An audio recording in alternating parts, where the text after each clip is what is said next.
Our wedding had taken place at Windsor Castle's small chapel the previous month. He'd worn a bespoke morning coat, his silver hair groomed to perfection, yet his gaze as he looked at me was like assessing a high-risk financial product. After the ceremony, he handed me a key to an apartment on Regent Street, his tone as flat as a work memo. "I'll stay here Monday, Wednesday, and Friday to keep the family off our backs. Your living expenses will be transferred to your card on time. Don't interfere with my personal life, and don't bring shame to the Astley name." My fingers whitened as I clutched the cold key. As a curator from a modest background, marrying into one of Britain's old noble families seemed like a fairy tale stroke of luck to others. Only I knew it was a transaction of mutual benefit. He needed an obedient wife to fend off his family's matchmaking, and I needed the Astley resources to save my struggling art gallery. Sebastian only returned once during my first week in the apartment. I'd been simmering pumpkin soup in the kitchen when the scent of his cedar cologne hit me. My hand slipped, and the ladle nearly tumbled into the pot. He frowned as he scanned the living room, his eyes landing on the exhibition plans spread across the coffee table. "This useless paper pushing, this is what you call a career?" His tone dripped with disdain. I straightened my back. "These aren't useless. Next month's Impressionist Reborn exhibition will let more people see the value of niche artists." He scoffed, untying his tie and tossing it carelessly onto the sofa, silk fabric covering the sketches I'd marked up countless times. "Artists? Just a bunch of dreamers who can't hold down a proper job." He walked to the bar and poured a glass of whiskey. "Remember your place, Evelyn. You're Lady Astley now. You should be attending afternoon teas and charity galas, not wasting time staring at canvases." That night, the pumpkin soup went cold, just like the enthusiasm I'd tried to share. He slept in the guest room and left at dawn the next day, cold as ever, without a single goodbye. I practically lived at the gallery to prepare for the exhibition. One night, I was working late when a downpour struck. Hugging a stack of sketches, I stood by the road hailing a taxi, my heels slipping in the puddles. Just then, a black Bentley glided to a stop. The window rolled down, revealing Sebastian's sharp, cold profile. "Get in." His tone held no warmth, but his eyes flickered to my rain-soaked cuffs, his brow furrowing almost imperceptibly. The car's interior was toasty, filled with his familiar cedar scent. I huddled in the corner with my sketches, terrified of soiling the expensive leather seats. He spoke suddenly. "Mother's tea party is at 3 tomorrow afternoon. Dress appropriately." I froze, then nodded quickly. "I'll be ready." He said no more. The in-car screen played financial news, and I stole glances at him, his jawline sharp and taut, as if calculating a complex investment portfolio. He was undeniably handsome, but his inherent arrogance was like a wall, keeping everyone at a distance. The tea party was held in the Astley Estates Conservatory, where roses bloomed in profusion. Sebastian's mother, dressed in a lace suit, regarded me with a critical eye. "Evelyn, I hear you're still dabbling in that curating work. A young lady should learn flower arranging and equestrian skills instead, so you can help Sebastian with social affairs later." The other noblewomen's gazes snapped to me, openly appraising. I opened my mouth to respond, but Sebastian beat me to it, his hand closing around my wrist, gentle yet firm, with unshakable authority. "Mother, Evelyn's exhibition opens next month. I've already booked her the best promotional spots." He paused, his eyes holding an unreadable emotion as he looked at me.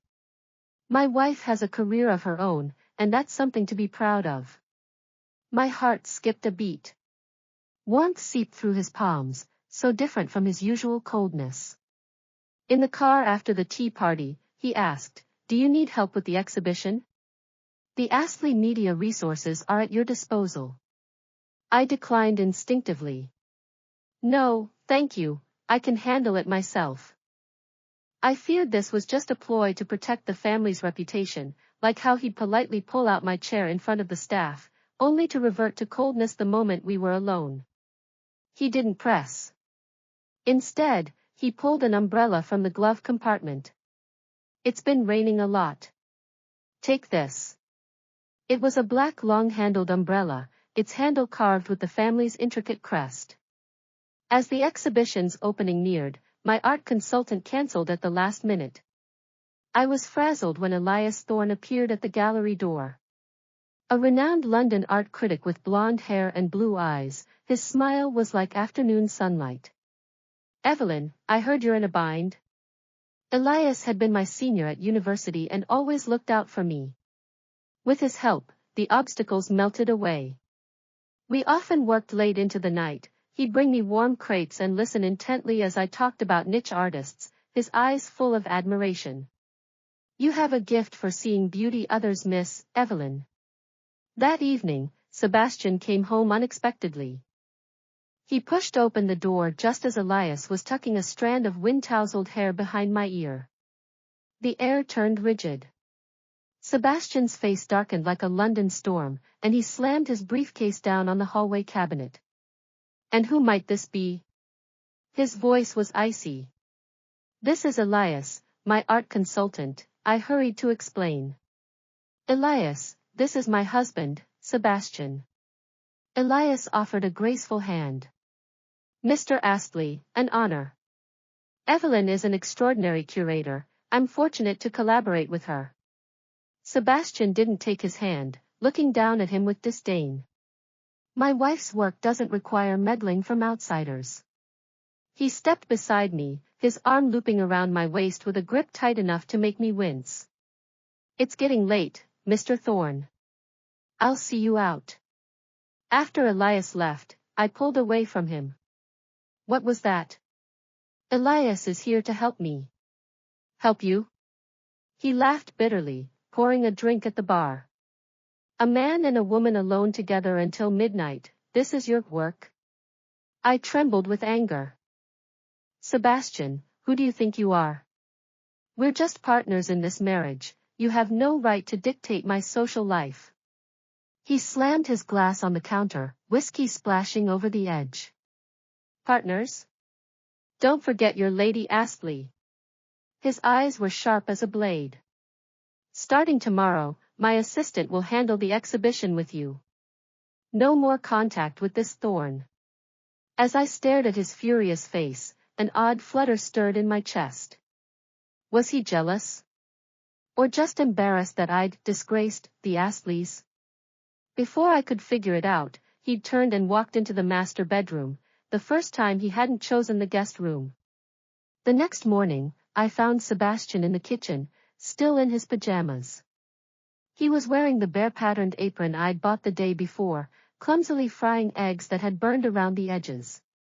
When he saw me, the tips of his ears pinkened. "There are flowers downstairs, from the press," they said, "for you." On the living room coffee table sat a large bouquet of champagne roses, with a card that read, "Good luck with the exhibition, Elias." Sebastian strode over, crumpled the card into a ball, and tossed it in the trash. "Don't keep flowers from someone like him." He set the burnt eggs in front of me. "Eat quickly. I'm taking you somewhere after." He took me to an equestrian club on the outskirts of London. Dressed in a white riding jacket, he led over a chestnut thoroughbred with elegant poise. Every Astley learns to ride. He guided my hands to the reins, his chest pressing against my back, his warm breath brushing my neck. "Relax. Move with the horse's rhythm." Sunlight filtered through the trees, gilding his silver hair. I suddenly remembered the first time I'd seen him at the gallery, accompanying his mother to A. He'd stood before Monet's water lilies, his gaze focused and gentle. I hadn't known who he was then, only that he looked like a masterpiece come to life. "What are you thinking about?" His voice held a faint, uncharacteristic softness. "Nothing." I snapped back to reality, but the horse startled at my sudden movement. I swayed violently, and Sebastian's arms tightened around me instantly, holding me securely against him.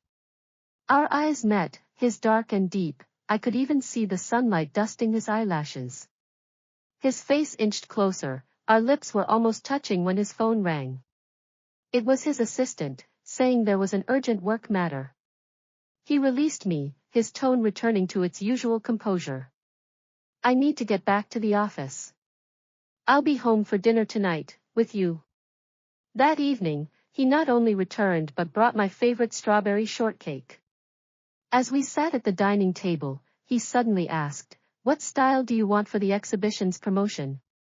My assistant sent 3 proposals, but they're all too commercial. I stared at him in surprise. He'd actually read through my work. I want a vintage aesthetic, paired with impressionist colors, to highlight the artist's original intentions. I pulled out my tablet and showed him my sketches. See here? I want to create an immersive exhibition space. He leaned in, his finger tapping the screen lightly. The lighting here needs adjusting. Warm light will bring out the painting's texture better. His fingertip brushed mine accidentally, sending a jolt of electricity through my body. I looked up, and he was already watching me, the softness in his eyes impossible to hide. The day before the exhibition opened, disaster struck. An important painting was damaged during transport. I was on the verge of tears when Elias rushed over to comfort me. Don't panic. I know the best restorer, we might still fix it. I was discussing the restoration plan with Elias when Sebastian burst in. Seeing my red-rimmed eyes, he hurried to my side. What happened? Tell me. When I explained, he frowned in thought for a moment. I'll contact the Louvre's restoration team, they have the most advanced techniques. He took my hand. Don't worry. I'm here. That night, we waited for the restorers together at the gallery. Sebastian made me hot cocoa and sat beside me, talking about his childhood. He admitted he'd never liked finance, his dream as a boy had been to be a veterinarian. But the heir to the Astley name can't have such a useless dream, he said with a bitter smile. It's not useless, I told him, looking straight into his eyes. Doing what you love, that's what matters most. He froze, then smiled, a soft, genuine smile, the first I'd ever seen from him, like ice melting under the sun. He laced his fingers through mine. Evelyn, since I met you, I think I'm finally starting to understand that. The painting was successfully restored, and the exhibition opened on schedule. Many celebrities attended, and Sebastian stayed by my side the entire time, introducing me to everyone. This is my wife Evelyn, the curator of this exhibition. Pride and affection radiated from his eyes. Elias approached, handing me a bouquet of white roses. Congratulations, Evelyn. I can see Mr. Astley loves you very much. I glanced back at Sebastian.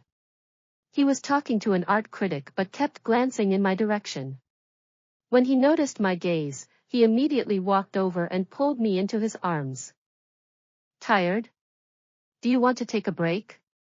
After the exhibition, Sebastian took me to the London Eye.